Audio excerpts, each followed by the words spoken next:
This movie gave me anxiety. It really scared the hell out of me. Joker is an iconic character and has been depicted in so many different ways. When you really look at all the movie adaptations that's had Joker represented in it, there's been countless actors that have tried in their own way to depict the character that is Joker. Joker is someone that honestly is just shrouded in mystery. No one really knows who Joker is. You could guess at who he is. You can make theories, you can say what he represents, his message, etc. But there is definitely one clear thing that I think the movie Joker definitely wants you to think. It is the fact that Joker is no message. His message is that there is no message. He is a blank slate. He is someone that could be anything, which perfectly just represents what I think that the people that worked on this movie was trying to make the audience feel. Is that when you walk out of the theaters and you're watching this movie and you walk out, they want you to come to your own conclusion. They don't want you to be forced to decide in any way of how you should feel about the movie. You should come to your own conclusion on what you think you should take away from the movie. And there is a lot that you can really dissect and take away from the movie that is Joker that came out for this year of 2019.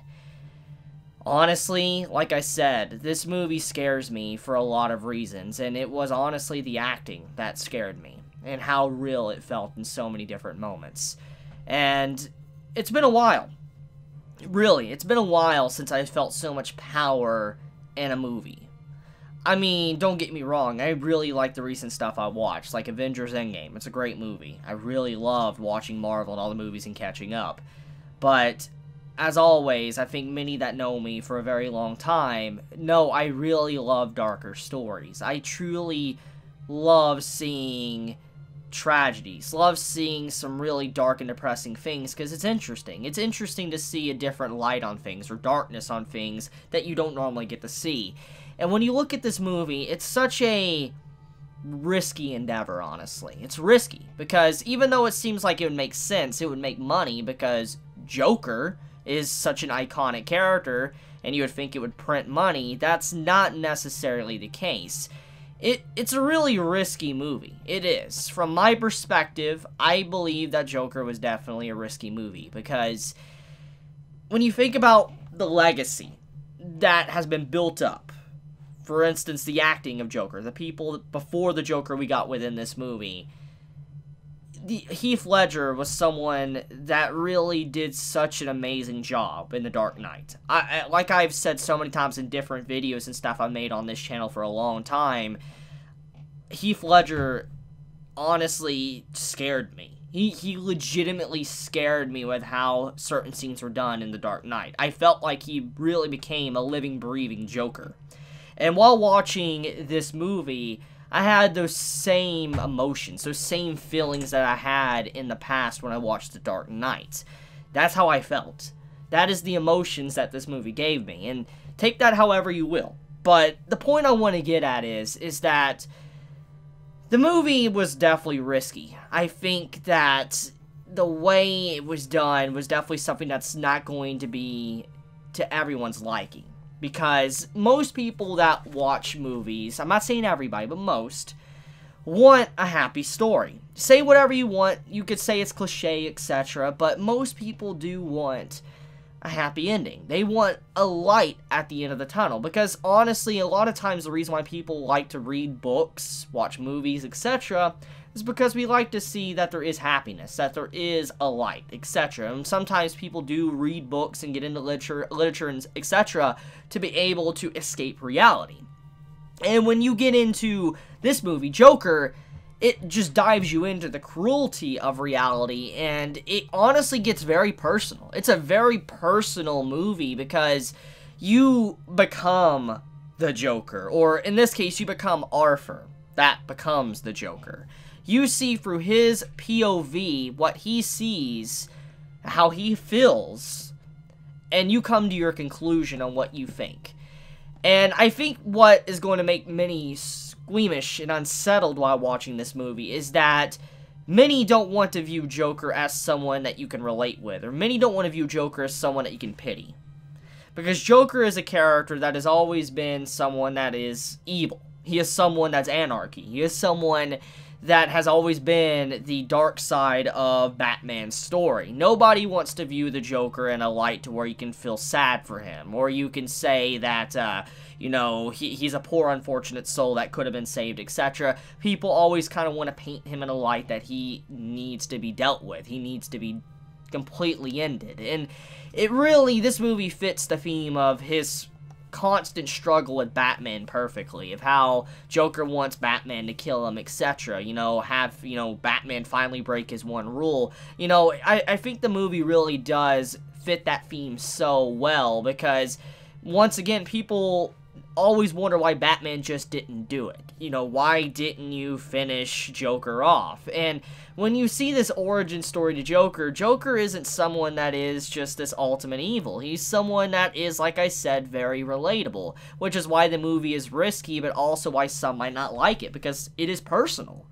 And I don't think many would like to see Joker in this light because of just how different it really is. And this goes back to my earlier statement within this video, is that Joker is a blank canvas. He is someone that can be anything. Nobody really can say Joker should be depicted in what way. He can be depicted in whatever way that the writers really want, because that's what type of character he is, which really fits with his background as well. Joker is a character that is a mystery. He's someone that doesn't have a defined background that is set in stone. It's kind of like when you think about Bruce Wayne, when you think about Batman, he is someone that has this certain origin story, this point, and that is when his parents are killed, which sets him on a journey to become the Batman.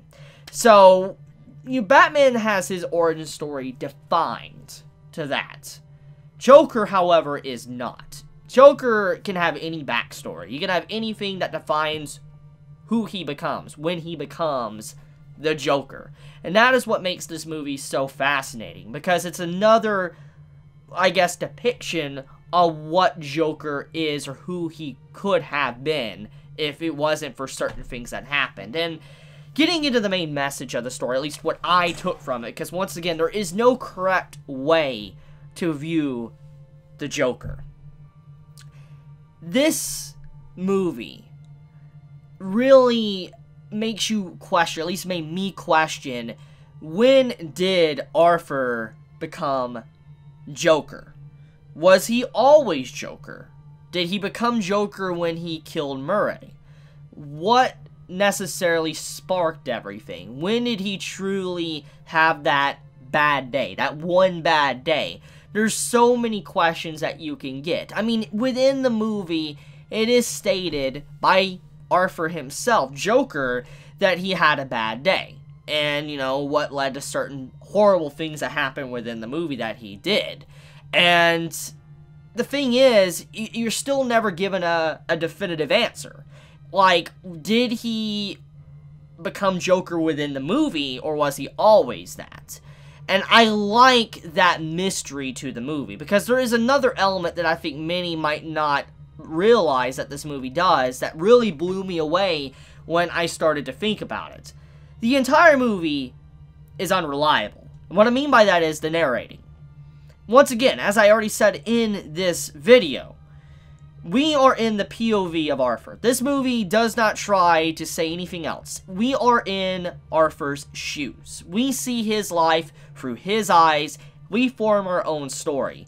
And the way this movie tries to, you know, direct itself, it doesn't try to hold your hand. You have to figure out what is going on. There is obviously certain things that are laid down in the works that, you know, you could follow. You have, you know, the point at the end with Murray and all that, and how he, you know, killed the dude, and how, you know, in the movie he killed his mother, etc., his adopted mother. You know, there's nothing really besides that is really defined. And the only things that we know is that he had a really bad childhood, which is something that we know that Joker definitely had to have in his life, or was he always crazy?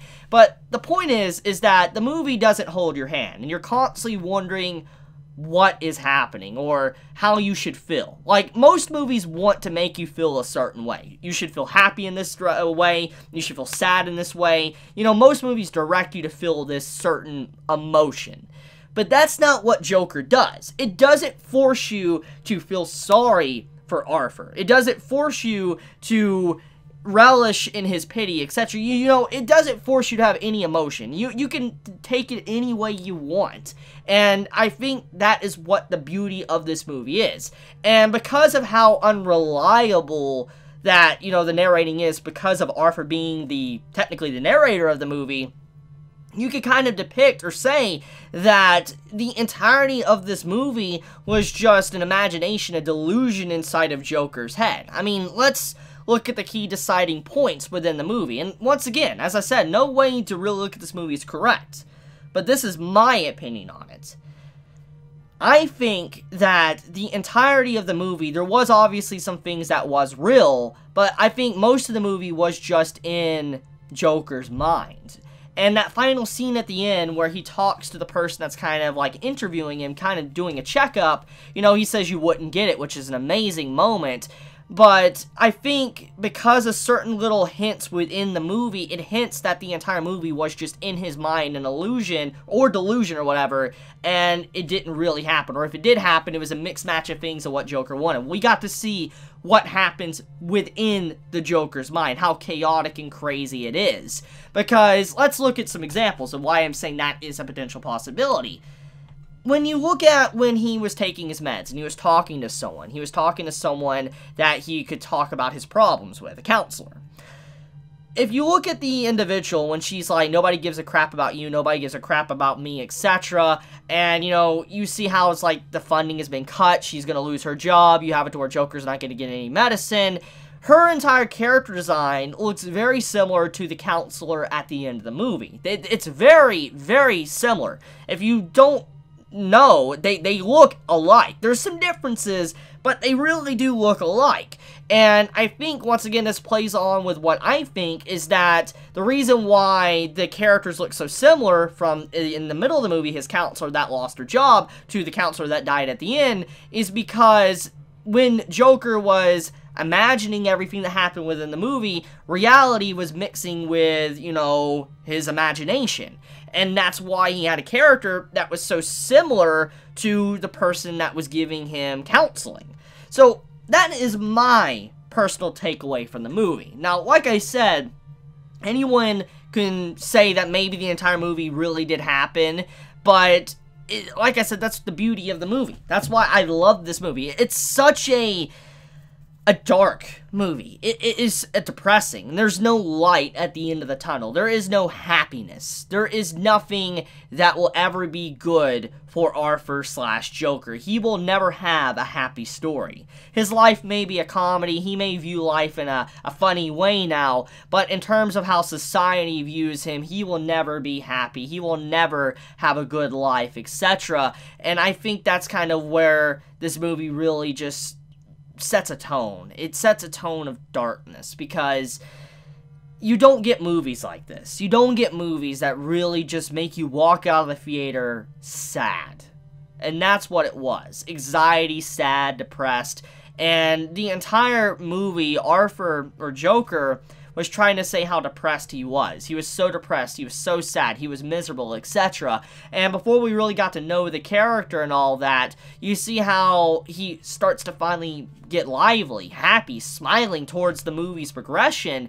And when he smiles at the end, the audience, I would say, would assume they would be depressed. They would be very sad and upset with anxiety, because this guy could have been stopped. He could have probably had a better life if someone reached out their hand. And I just love the messages of that. Like, Joker, the way he talks towards the end, in the Murray show, he's like, you know, you guys let me, on the street, walk by me like garbage and all that, you didn't care. I think it's just a really good tone to set. It's because it makes you wonder what could have been. For instance, what if, at the beginning of this movie, someone, after his brutal beatdown, someone gave him a hand, got him back up on his feet, gave him emotional support, gave him a place to stay, etc. You know, helped him see beauty in life, you know, have something. But no one did. And this is something that does happen to people. It does happen in real life, which, like I said, makes this movie very dark in a way because it reminds you of how real life is, and you can't really escape reality within this movie. And there's other moments, too, like it makes you wonder the moment with the gun. If his supposed friend never handed him that gun, you know, would he have ever done what he did within the movie? Would he ever killed someone? You know, if he never, let's say, lost his job, would he have done something? Like, you know, what was the defining moment? Like, what was the moment that he could have been saved? Was he always broken? Was he broken since the very beginning because his abuse from his supposed adopted father? You know, what could have happened if things were changed to a certain degree? And I think that's what makes this movie so personal as well, is because, you know, Joker could maybe have been saved if something was done, if someone would have, you know, helped him out, if society didn't fail him. So, yeah, I really like this movie. I think that, honestly, The Joker is truly, easily one of my favorite movies of all time. I definitely say that. I mean, I'm going to have to give it some time, though. I'm going to have to wait until it releases on BD, DVD, and I'll rewatch it, and then I'll probably finally make my true assessment of how I feel. But at this time of me currently watching, it truly is up there with the other depictions of Joker I have seen. And Dark Knight is one of my favorite movies of all time. It's easily one of my single favorite movies, if I'm not counting, let's say, Lord of the Rings. But this movie really speaks for itself. It does. And you got, like, everybody that watches it has to form their own opinion on it. Like, there's just nothing you can really set in stone. There really isn't. You really come to your own conclusion of how the movie should be viewed. So, yeah. I like it. It was a good movie. I'm glad I watched it. I really am. I now understand why so many have been talking about it for weeks now, the memes, etc., because it truly is something that just shines. And I didn't think I would see a better movie this year after Endgame. Endgame was really good. But this, it might not sell as well as Endgame.